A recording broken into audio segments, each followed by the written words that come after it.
Where is this Commander Nozar then? If he's the one keeping the gates shut, I'll convince him to open them for me. I'll take you to him, but I have to warn you.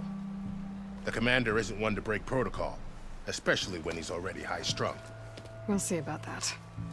Horizon Zero Dawn was a fantastic game. It set a high benchmark for future PlayStation 4 titles and introduced a character that became a mascot for the PlayStation brand, as Aloy is featured in the PlayStation Game Studio introduction alongside Kratos and Nathan Drake. Guerrilla Games, more notably known for their Killzone franchise, took a chance on Horizon and it clearly paid off. Many fans were wondering what was next for Guerrilla Games. 5 years later, and Horizon Zero Dawn Forbidden West released to PlayStation 4 and PlayStation 5 consoles, as players saw the return of Aloy and continue her journey 6 months after the end of the original game. Storms rage in the sky and a red plant of sorts is fast spreading over the land, destroying whatever vegetation and wildlife there is in its path. Her quest for answers brings her to the Forbidden West, hence the name Horizon Zero Dawn Forbidden West, which is a deadly territory inhabited by the Tenakth clan. Soon after getting to the Forbidden West, she becomes involved with the Tenakth infighting with the rebel tribe led by a warmonger named Regilla, who has been taught how to override machine. It does take more pages out of the sci-fi setting that we might be familiar with, but it doesn't distract from the fantastic visuals of the game. Forbidden West's plot may not have the same weight as the first, but it still has its memorable moments, and the manner the story is told is definitely an upgrade. The audio logs are still present, but the majority of the story is communicated in a more organic manner. Most of the story is told via conversations, but should you take the time to collect the audio logs just like in the first game, then you'll certainly enjoy much more on what the backstory has to offer. The narrative feels connected with Aloy and her journey. Forbidden West is about reconnecting with mankind and building or repairing friendships, and it works because of the world's rich personalities. You'll see a handful of characters return and some new fresh faces are introduced, some of which feels a bit more interesting than Aloy herself. Not that I disliked Aloy at all, but during some scenes she just felt a bit emotionless. One might argue that her transformation and journey through the original makes her feel more human. You have dialogue options in the game, some of which may drastically change conversations and even small outcomes during encounters,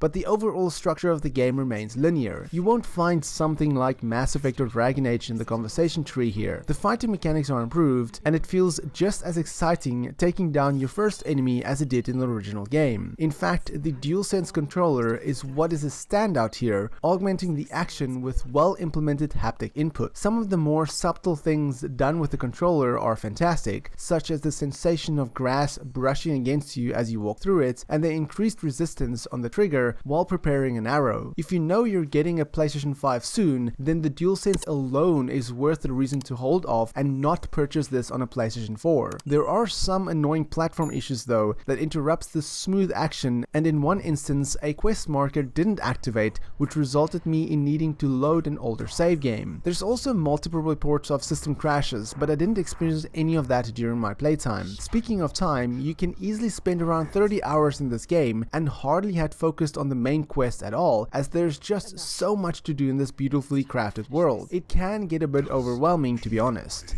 But it's when you're trying to knock down the machines that the game truly shines. Recognizing a massive beast's vulnerabilities and exploiting them with your diverse weaponry is a lot of fun. Taking on a massive machine with only a few improvised electronical traps and some acid trap arrows is a terrifying experience. The plethora of additional activities possible, such as clearing out rebel camps, finding collectibles, competing in arenas, and scaling tallnecks. The new relic runes, which are tiny puzzle boxes placed along the world, is quite annoying yet fun at the same time, testing your mental abilities, some of which takes a long time to solve. Warrior, Trapper, Hunter, Survivor, Infiltrator, and Machine Master are all of the 6 skill trees available in Horizon Forbidden West. Even the most seasoned player may find it intimidating. These trees are meant to enable you to tailor Aloy to your playstyle. Forbidden West will easily go down as one of the best PlayStation has to offer, and just like the original, it not only set a new benchmark for world building, but visual story storytelling as well. It is by far the most beautiful game I've ever seen, and I'd easily recommend this one to any PlayStation 5 console owner. Should I put a score on it, then I'd easily give it a 9 out of 10. I'd like to thank Sony and PlayStation Norway for providing me with a review key, and for more gaming content, check out the rest of my channel. If you enjoyed this video, then give me a thumbs up. If you dislike it, then give me a thumbs down, but please tell me why so I can improve my videos. My name is Frank, I'm the RedTieGuy, and frankly, thank you for watching. Catch you guys in the next video.